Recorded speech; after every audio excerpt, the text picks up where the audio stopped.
I would make the following recommendations for consideration by the Executive and Parliament as viable alternatives for the establishment and or creation of military courts in Uganda. These are recommendations. They can pick any, they can reject all, but these are recommendations which the people of Uganda hope to look into. A. Administratively establish the General Court Martial as a division of the High Court without the need to create a new court, with jurisdiction to handle capital criminal cases involving both military officers and any civilians who would exceptionally fall within its ambit, with magistrates within the division handling offences falling under their jurisdiction. B.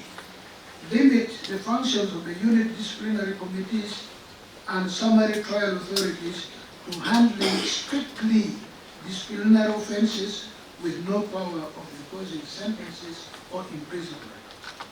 Abantu abali mu makomera ku biragiro bya court martial oba kooti y'amagye nga bwe badde bagiyita okuva n'essaawa eno si lwaleero naye kati ku ssaawa eno baliyo mu bumenyi bw'amateeka n'abalina emisango gyonna egibadde gibavunaanibwa mu kooti y'amagye gyonna gisaziddwamu. Baba bakyayagala obbavunaana babagambye nti fayiro ezo bazitwale mu kooti eza bulijjo. Download the app on App Store or Google Play Store now. Vision Digital Experience, the future of media.